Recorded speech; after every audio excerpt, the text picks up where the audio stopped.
What's up, guys? Barry Gaming here, back with some more Idle Heroes, and today we're going to be showing off exactly why potentially getting some of your, tenants for your main damage dealers Destiny transitioned might be a good thing. Now, what you're going to see here is an extreme situation. You're not going to see numbers exactly like this, but you can see the before and after that we're going to show you right here today. So hopefully you guys enjoy this one. Destiny transition, even your tenants.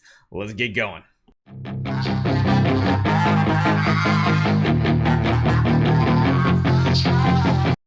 So as you guys will notice here, we are on a very special account for the second day in a row. Yesterday we showed off this absolutely crazy SSS hero copy that we were talking about, and I gave T-Reigns, like I said, it was kind of like an account tune-up, so to speak, more recommendations on what to do, and in this situation, he did, and we have some pretty good scenarios. Of course, our main householder on this account is Lord of Fear Aspen.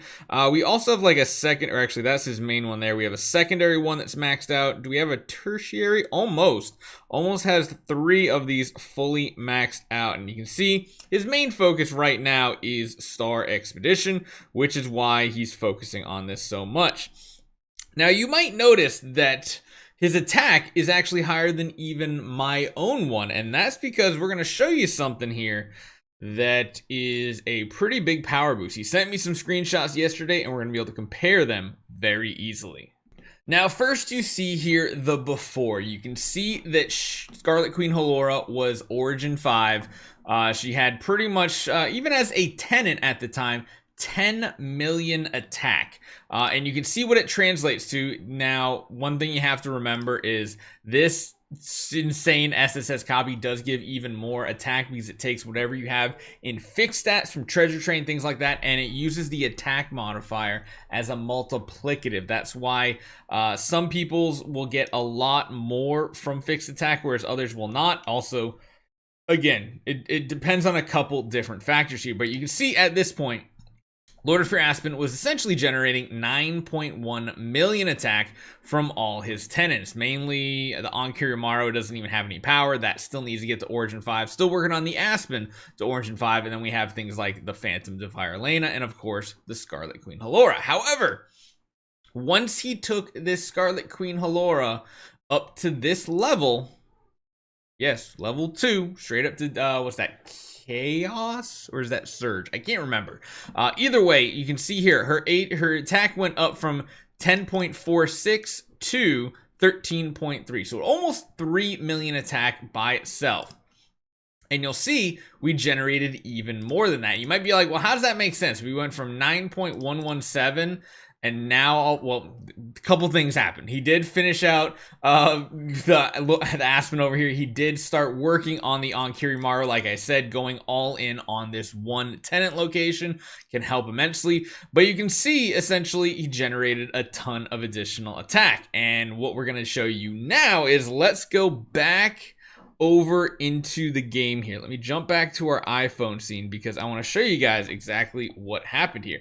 You'll now notice his total power here, attack power, is 25.28 million. That is insane. Granted, he has a very, very strong copy. One of the most offensive Lord of Fear Aspens you will probably ever see. Part of that is due to even having a crit attack stone. So in reality, his attack could be higher if he didn't need the crit and everything.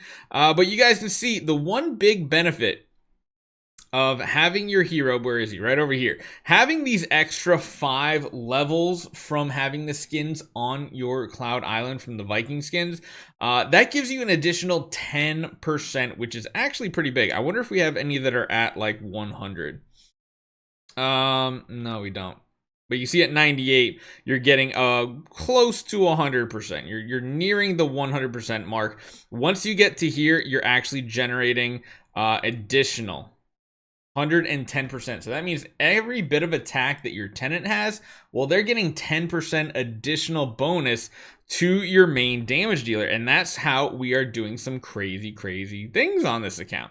Now, again, you guys can see here, this is pretty much structured as a pure Star Expedition type lineup. I think he might have actually sent me another image file here too. Let me see. He did get a Star Expedition hit in. Oh yeah, he got a really good hit in here.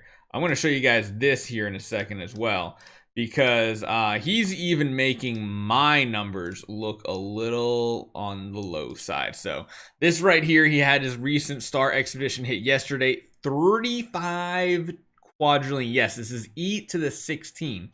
So he is getting a super juiced up hit, mainly because one, Lord of Your Aspen is just completely popping off. He's using the absolute standard team that we see.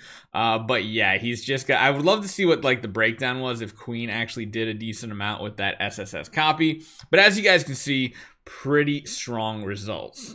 Now, don't get me wrong, this isn't something everybody can do, but if you are pushing more into the later game and you really want to enhance and go crazy on these game modes, that is what you need to do. You need to not take the time in Destiny Transition or Doom Terminal Vulcan. You need to do it to the Tenant copies, and it's kind of crazy because the boost you get from this is awesome, but again, like I said, this isn't for everybody. If you're wondering why I'm looking down, see, a lot of you guys in the last video also asked how we did it.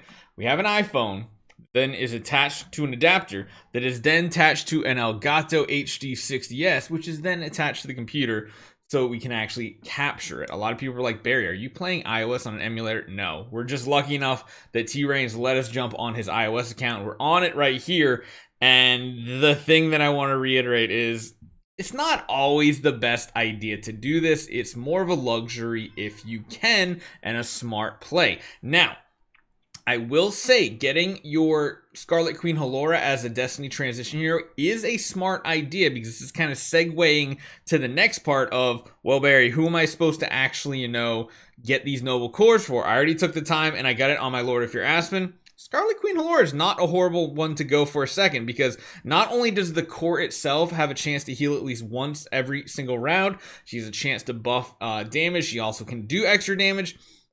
But I want to reiterate that her transition skill is really good as a stand-in healer instead of like a Fairy Queen Vessa or something like that, especially if you already have a Hyperspace Hunter Island Mock on your team that's giving like infinite shields to your team every single time they get hit. This Destiny transition skill is really solid. When you get 12 layers, which if you're using like Demon Bells and stuff, that's every 2 rounds, you're going to consume them and increase the attack of allies with Queen's Guard by 10%. That's already just kind of cool. But beyond that, you restore them by 25% of their max HP.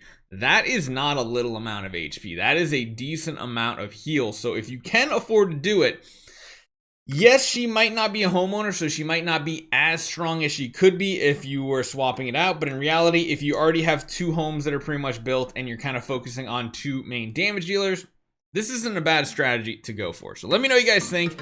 Definitely consider Destiny transitioning Scarlet Queen Halora. In my opinion, you saw we did it on our own account as well. And we'll see you guys next time.